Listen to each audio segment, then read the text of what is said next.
Senator David Hann has been public in his questioning of whether the Secretary of State has the authority to launch online voter registration without supporting legislation. He's here right now to discuss his concerns. Thanks for joining us, Senator. Yeah, good to be here.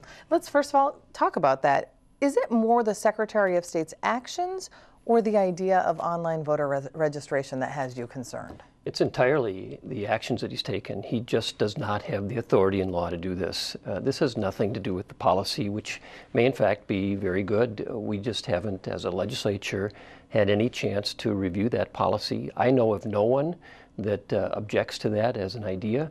Republicans, we have no interest in trying to block a policy to do that. We think it's in the interest of the public to find a way to help people get registered in an efficient manner. But there are lots of concerns about online registration. Who has access to the data? What data is being collected? How is it going to be collected? How do we make sure that the identification of the people registering is in fact the person who is registering?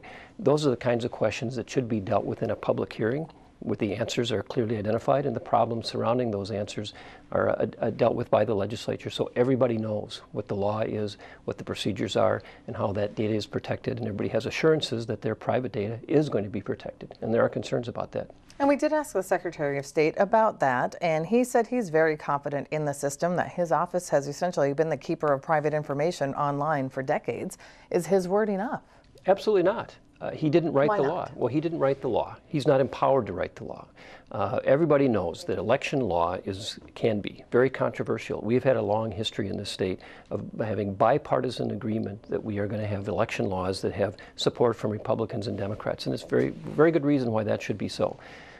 And why he on his own decided to do this, knowing that, to me is just a mystery.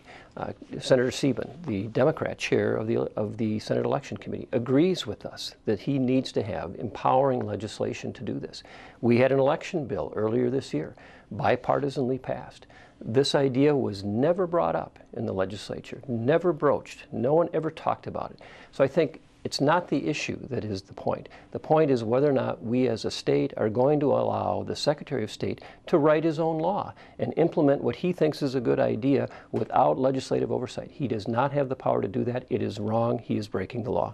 And he believes this is fully within his purview. However, if there is a disagreement, it typically ends up going to the courts. Do you think it's going to come to that? Well, I hope not. I don't think that the people of Minnesota should have to take the Secretary of State to court again to get him to obey the law.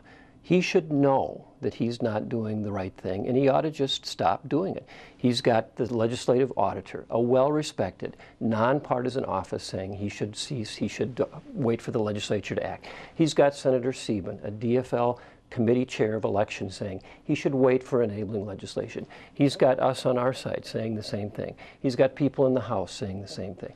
He should, and the governor just today said that he agrees with Senator Sieben that he should wait for enabling legislation. So far as I can tell, he is the only person in government in this state who believes that he's doing the right thing. He ought to stop. He ought to wait for the legislature to act. He is breaking the law. Is that what you're asking of him, for him to stop? Because it did launch. More than 1,000 voters did register using the online registration. Do you just want it stopped, or are you willing to maybe wait and see how it goes? Well, no, we should stop, because you have got people who are registering to vote. I don't think there's very many at this point, 100 or 2 maybe, but you've got an election in Minneapolis. You've got people who are running for mayor. That's likely to be a close election. What happens if one of the losers in that election decides that the people who voted weren't properly registered? There will be a lawsuit, and then that will go to court, and the courts will say, well, where is the law? And they'll say, well, there isn't a law. And then you'll have a mess that was created by an incompetent Secretary of State who is acting without legal authority. That's why he shouldn't do this. He should stop doing it and wait for the legislature to write the law. So let's talk a little bit about that. If it were to stop, what happens to those online registrants?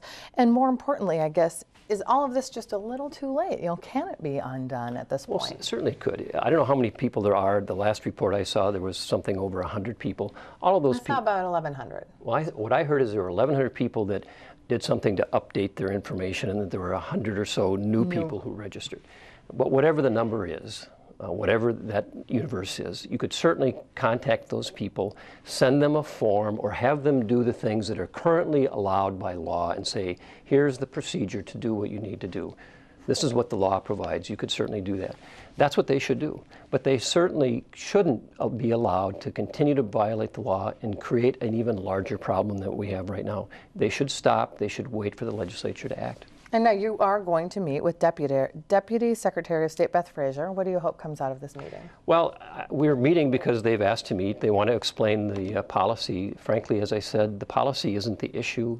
We don't have any concerns about whether or not it makes sense. It may very well make sense. To me, to us, it should be, and to Senator Sieben, it's a subject that should be dealt with in a public hearing. We're not going to get a public hearing by having this meeting. We have asked for, from his office, the written opinion that he got saying that he has the authority to do this, that he's been claiming attorney-client privilege and he hasn't made public. So we're hoping that they will give us that in the meeting. But frankly, we're going to ask him to stop doing the registration and to wait for the legislature to act. That's what we're going to ask for. Okay, with those words, thank you so much for joining us, Senator Hann. We will, of course, track the progress of this as it continues. Absolutely. Thank you.